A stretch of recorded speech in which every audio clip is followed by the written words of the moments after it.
정보화 예산이라는 몫이 700억 편성이 됐었어요. 반면에 교육 시설과 관련된 예산들이 너무 많이 감액이 돼 있는 거예요. 소위 말하는 신도시 위주의 학교들, 거기에만 보호대가 있어요. 교육 격차를 유발하고 있는데 전교생이 200명도 되지 않는 학교에 있는 학부모님들은 우리 학교가 없어질 수도 있으니까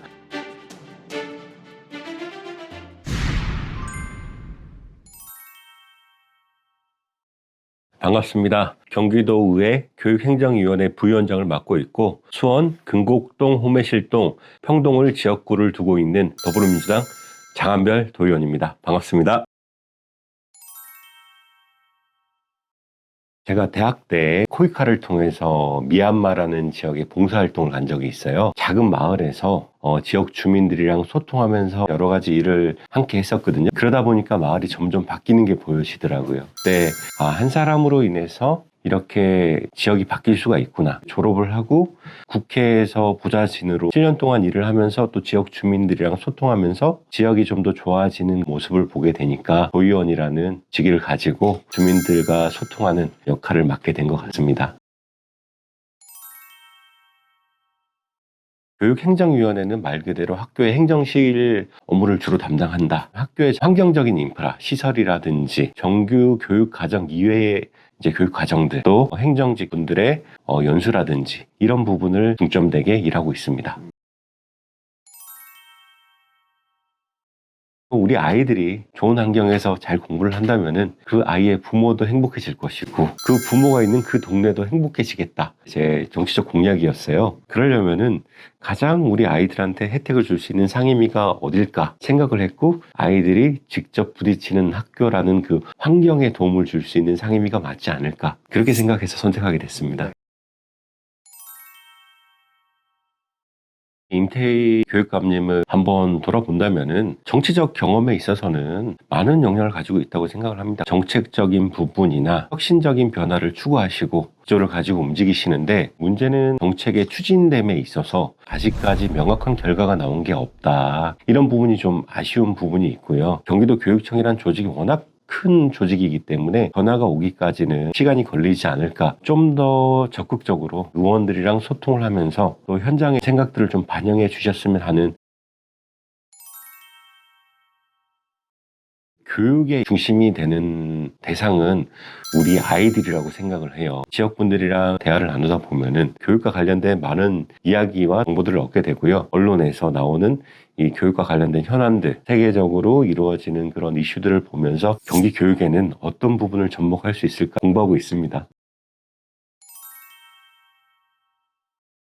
지금 제 지역구에는 전교생이 2,000명이 넘는 학교도 있지만 또 200명 정도밖에 안 되는 학교도 있어요. 한 학교당 수가 편차가 심한 경우죠. 학생들이 많은 곳에 있으니 시설이 좀 좋아졌으면 좋겠다. 200명도 전교생이 되지 않는 학교에 있는 학부모님들은 우리 학교가 없어질 수도 있으니까 어떻게 하면은 우리 지역민들이 유입이 돼서 학령 인구가 있는 지역을 만들 수 있는 방법은 뭘까?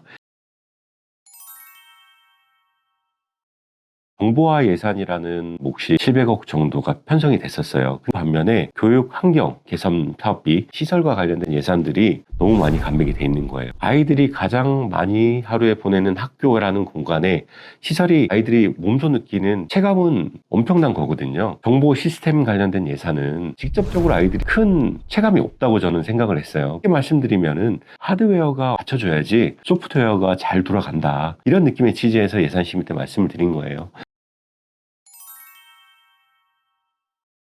교육청에 등록한 기관에 대해서는 공교육과 동일한 수준의 혜택이 돌아가야 된다. 그 전까지는 등록된 기관이든 등록하지 않은 기관이든 학교 밖 아이들이라는 그런 몫에서 그 프로그램비가 지원이 됐었어요. 등록되지 않은 기관에 대한 예산 편성이 되지 않은 부분을 질책을 한 부분이고 지금 담당 부서랑 계속 소통을 하고 있어요. 아이들이 피해가 없게끔.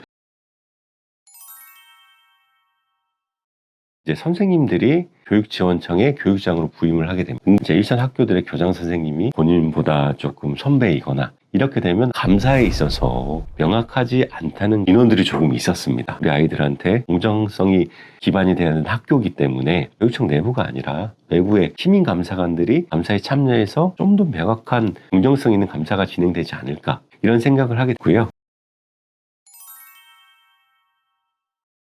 제가 학교 다닐 때만 하더라도 학교에 운동회가 열리면은 마을 잔치였어요. 학교는 그 아이들의 학업 이외의 공동체가 형성돼서 움직이는 공간이라고도 생각을 해요. 우리 아이들이 지내는 공간이기 때문에 안전에 있어서는 그 무엇보다 최선이 되어야 된다고 생각을 하고요. 기반이 갖춰진 상태에서 개방이 이루어지게끔 하자. 적극적인 학교에서 참여가 이루어진다면 개방에 준하는 안전시설은 의회 차원에서도 다 지원을 해드릴 생각입니다.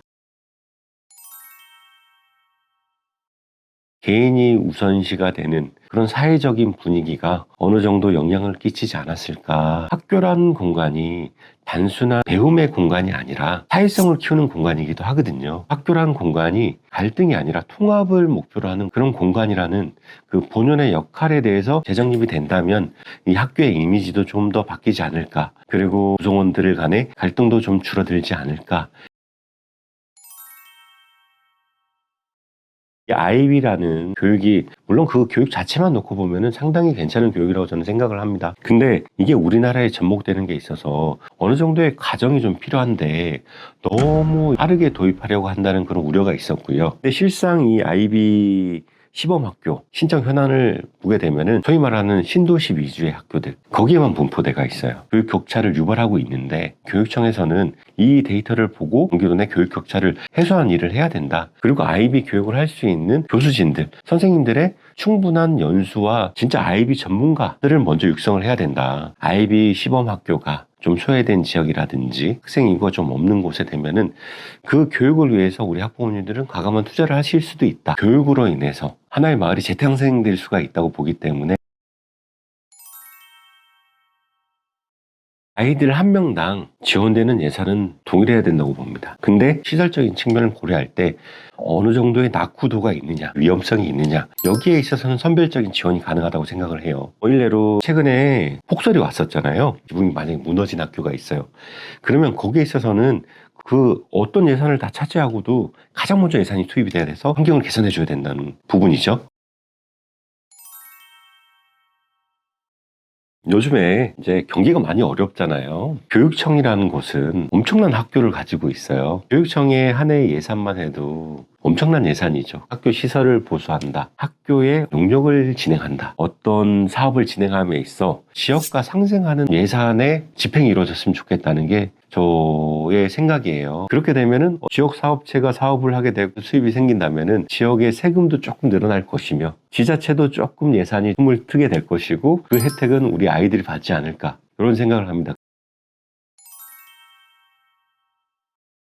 이 정치에 입문을 하고 또 도의원이 되면서 다짐했던 게 있어요. 그 누구의 이야기라도 끝까지 잘 경청을 해야 되겠다. 그런 의원으로 기억돼야 되겠다. 그 어떤 사람도 강한별이라는 사람을 찾아가면은 본인의 이야기를 끝까지 들어주는 사람이다. 그렇게 이제 평가받는 그런 정치인이 되고 싶습니다. 그 아이들이 진짜 행복해질 수 있다면은 결국에는 우리 기성세대들도 행복해질 수 있는 부분이고 크게 본다면 우리 대한민국도 행복해질 수 있다고 생각을 해요. 우리 대한민국의 미래는 그 누가 뭐래도 우리 아이들이다. 언제든 아이들을 위해서 최선을 다하자. 이게 제가 드리고 싶은 이제 마지막 말씀인 것 같습니다.